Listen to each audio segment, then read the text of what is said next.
Well, in this talk that follows, I'll probably pose many more questions than I can answer. Oh, you can't hear? I'm sorry. I said I'll probably pose many more questions that I can answer in this talk. But let me start out by saying that although the Syrian crisis is now cast as the major humanitarian disaster of the post-World War II era, I would caution against its easy extraction from larger global and historical dynamics of mass displacement. This particular refugee crisis provides examples of continuity with those of the past, both near and far. And yet in this refugee crisis, we see tremendous changes coming in both the spatial and humanitarian dimensions. And I always like to say every refugee crisis is a laboratory for those, particularly in the world of policy, where you experiment with what went before and you experiment with what you're going to do now. But in talking about continuity or similarities, whether a person is displaced through conflict, through natural disasters, through environmental stresses, many of the experiences are similar. Trauma, uprooting, sense of vulnerability, and of course tremendous loss, not just of livelihoods and property, but also of kin and relationships, and of a sense of security in the world, the sense of predictability. I mean, this is something that fuses all displaced people, that you don't know what is coming from one day to the next. You're really sort of suspended in time. So that's something that's similar for most refugee crises and other forms of displacement. Different kinds of things that are arising with this refugee crisis include, for example, derationing. This is the first time we've seen mass derationing of refugees, and this marks quite a departure from past refugee crises. And it's been replaced by a whole host of things, vouchers and ATM cards and all sorts of things. But it's just to give you a sense of, the changes and yet the similarities.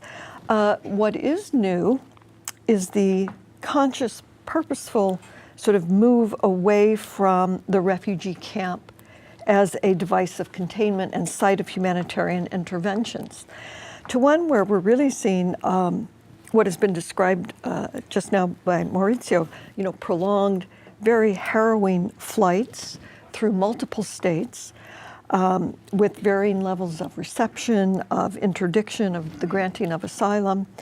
And then on the other hand, we are seeing refugees settling into urban areas. And this, the UNHCR has declared as its policy to essentially abolish the refugee camp and settle refugees in urban areas.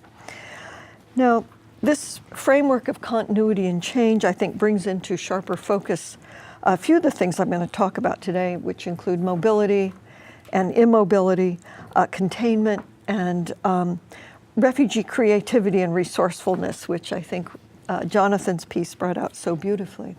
And of course, the rethinking how aid is to be distributed. Now, and the title of this conference was In and Out of Syria, and my talk was about refugees in motion. And I think what I'm trying to touch on today is the way everything is in motion, aside from just refugees. The world of humanitarian aid is in flux. The spaces where refugees are to be contained themselves are in flux. Now, refugee camps, as we know them in the Middle East, which means by and large Palestinian camps, and more recently the Syrian camps in Jordan, they are being superseded by other spatial forms as a way to contain refugees.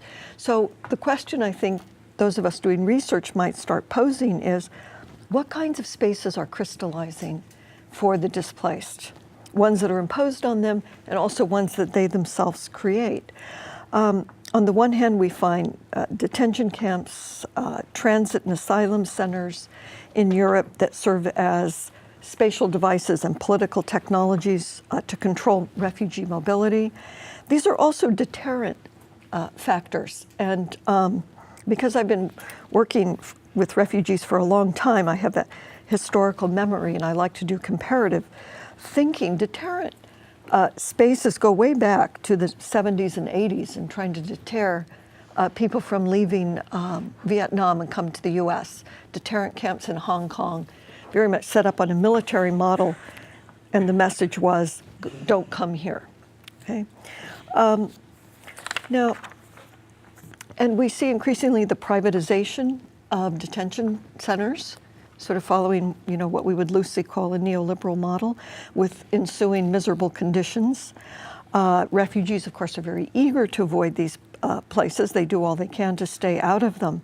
And in all of these various spaces, we find a wide spectrum of decision-making capabilities and capacities among refugees, from outright refusal, as we saw in Hungary, to enter camps, to tremendous ingenuity and resourcefulness in creating their own makeshift temporary camps on the migratory route. And again, I'm trying to put into this scenario a little bit of refugee agency and creativity, though I won't use the word resilient for a host of reasons. And so we see refugees in these various spaces, and we also see this new phenomenon of more and more refugees scattered in urban centers. And we really have to question is what's driving the UNHCR policy on alternatives to refugee camps? And what role, if any, has it played into pushing refugees into urban areas and to Europe via very dangerous routes? And I'm not rooting for refugee camps. I want to make that clear. It's just that these are questions that need to be asked about policy. So in this paper, I'm going to look at 3 dimensions of theory and methods in refugee studies. This is really a call for a research agenda. And I'm not sure if I connect them all as much as I flesh out a series of questions about possible research agendas on Syrian displacement, what research might look like, and what are some of the theoretical and methodological challenges it poses. And sort of, opening, I think Syrian refugees have opened the way for new sorts of thinking about displacement in space and agency. So the first dimension that I'm going to talk about is mobility and its centrality to conceptualizing displacement. The second dimension explores the issue of the camp and spaces of containment. And third, I probe the production of knowledge on refugees and pose a series of questions. So starting with mobility, obviously you can't think about displacement without starting with mobility. That's what displacement is. It's being compelled to move. And both mobility and immobility are crucial elements in the construction of the refugee in place. The refugee or the displaced person is in this funny space between forced mobility and yet immobilities, always maneuvering within these constraints. And I guess as an anthropologist, I always have to remind myself and others that mobility, forced mobility, migration is very much part of human history from the very beginning, from when humans spanned out across the globe to areas of the world being continuously depopulated and repopulated over millennium. And again, it's not to, I'm very careful about the politics of mobility, that we should not assume that because people have moved, they can or should be moved. That is an argument that becomes very, very tricky. But what I am trying to suggest is that mobility and migration have always been adaptive responses to conflict, to environmental stresses and crises, and to natural disasters. And there are conflicting accounts of the contemporary scale and scope of mobility, from claims of, the world is in the state of unprecedented mobility, to others who claim that the vast majority of the world's population exists in a state of stasis, that we're not moving. And in the Middle East, what we are witnessing is not new historically. And I was glad in the first panel to see that going back to the early part of this century. And I always think about displacements regionally. And in this region, they go back, of course, to antiquity, all the way up to this most recent era when, the last century and a half, we've seen Circassians, Armenians, Palestinians, Iraqis, Sudanese, Lebanese, among others who have been displaced, to the more recent period when we see, even before the conflict broke out in Syria, significant parts of northeastern Syria being depopulated because of drought and government mismanagement of drought and agricultural resources. But as has been said many times today, half the population of Syria is displaced, whether as refugees or IDPs. And we do need, I think, to contextualize that within region and history and not extract it as a unique case, even though it has its sort of unique contours. Okay. So now how to connect mobility to space, temporalities, and refugee resourcefulness. And this is where I think it gets a little tricky. And mobilities, are often perceived as very transgressive by states, by local populations, and by humanitarian organizations. And, just as one, small example, in the camps in Jordan for Syrian refugees, there are tremendous constraints on mobility within the camp itself. One thing refugees like to do when they get into a camp is they want to move their housing, their shelter. They don't like to be told where to settle. And I know in Zaatari camp, this became a huge issue of refugees trying to maneuver from assigned housing to someplace else because they want to live with kin and friends and people from their village or region. And UNHCR, Jordanian sort of police and intelligence and military, everybody wants the refugees to go exactly where you're assigned. This is the first sort of conflict that you start seeing, and where mobility, even within the camp, is subject to constraints and surveillance and interference. And of course, mobility beyond the camp varies very much according to by camp, by legal status. One could compare Zaatari camp, where mobility outside the camp is controlled. It's possible. Compare it to Cyber City, which is on complete lockdown. You cannot leave Cyber City, basically. And if you go in all of these camps, when you go in, you are, as a researcher, never alone. You have somebody accompanying you. But Cyber City was the most extreme for this kind of surveillance. Okay. So now, as refugees move through space, they pass through a multitude of spatial forms and receive different levels of reception and aid, from what's going on in the island of Lesbos to the Budapest train station. We see that these are sites where aid is delivered, however impromptu or ad hoc, but these are fleeting temporary spaces. Sort of they have this emotionness, here today, gone tomorrow, and as people move through them in widely differing temporal kind of formations. We see makeshift camps like that in France, in Calais, which is a prolonged state of waiting, where time operates in a different dimension. I think the temporal dimension of refugee studies is often not very well understood because the displaced wait. They're in a state of prolonged waiting, whether it's for documents, for money, for asylum, for the war to be over. They are in a constant state of waiting. And the spaces that refugees, these Syrian refugees, often in, they're highly mediatized. Images of them circulate very widely, but these are very controlled images. In the refugee camps, I remember in Zaatari at one point, sort of humanitarian aid workers were throwing up their hands and saying, all we do is take journalists around. I mean, at one point they were having, several hundred journalists a day arrive by bus for the tour. It became kind of and you're shepherded at all times. Just touching on containment of mobility and getting back to some things that you said, Maurizio, about the EU giving $3 billion to Turkey. This is sort of what I call outsourcing or externalizing your border. And it's not just in Turkey. The US is doing it in Mexico. The same exact thing. We're paying the Mexican police to hold back refugees seeking to enter the U.S., coming from El Salvador, and especially the Cubans who are coming, in mass.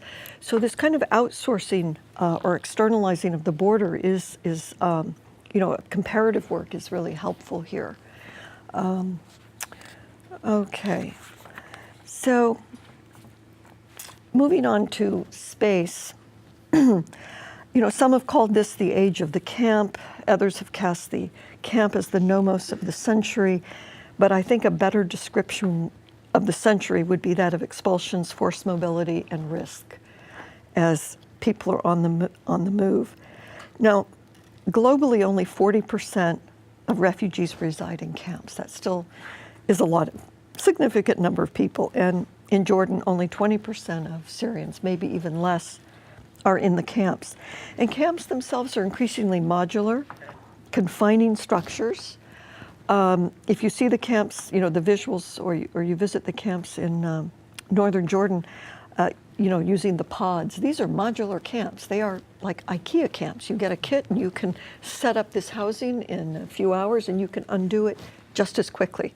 Easily transportable with sort of master plans that can be transposed to other areas. And I think part of the new camp is the distance between refugees and humanitarian personnel.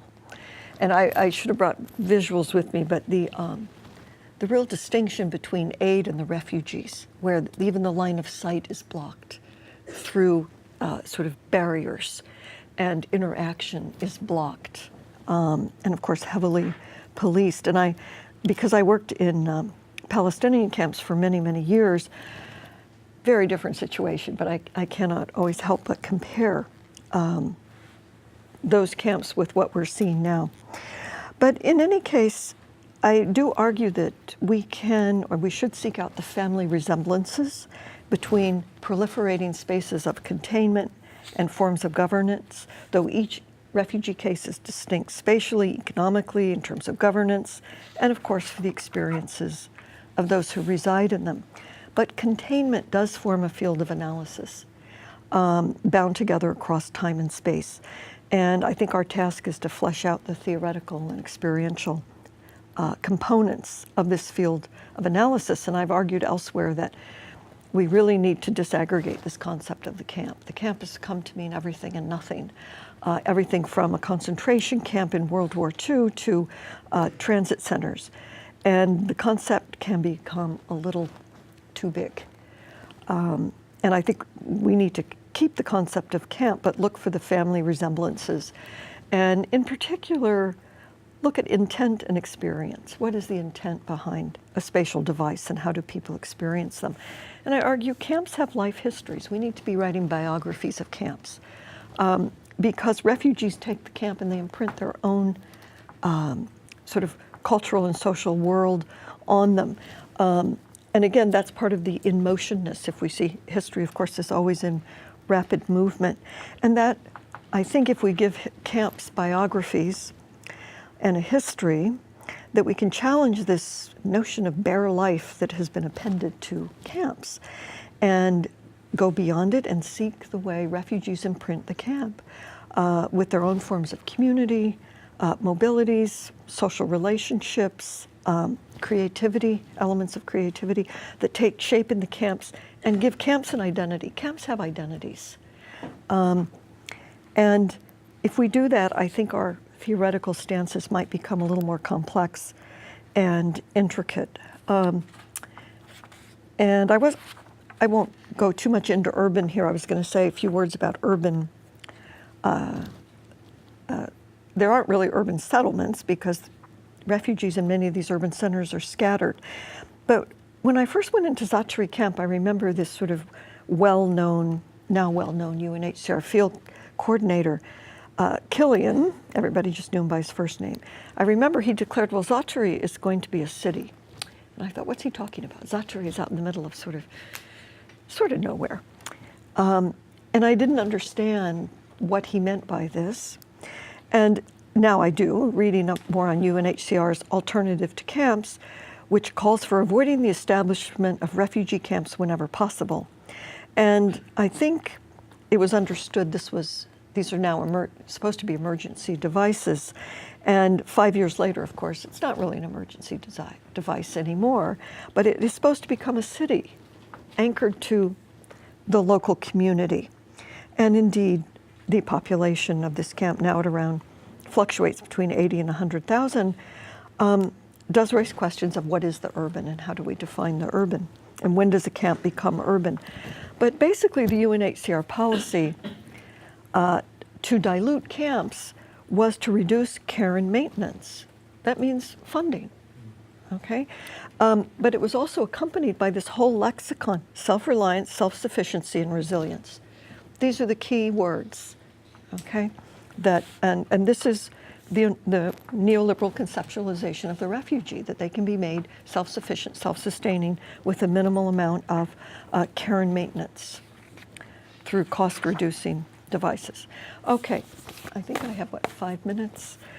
This last thing on the production of knowledge, and I'll just go through this quickly.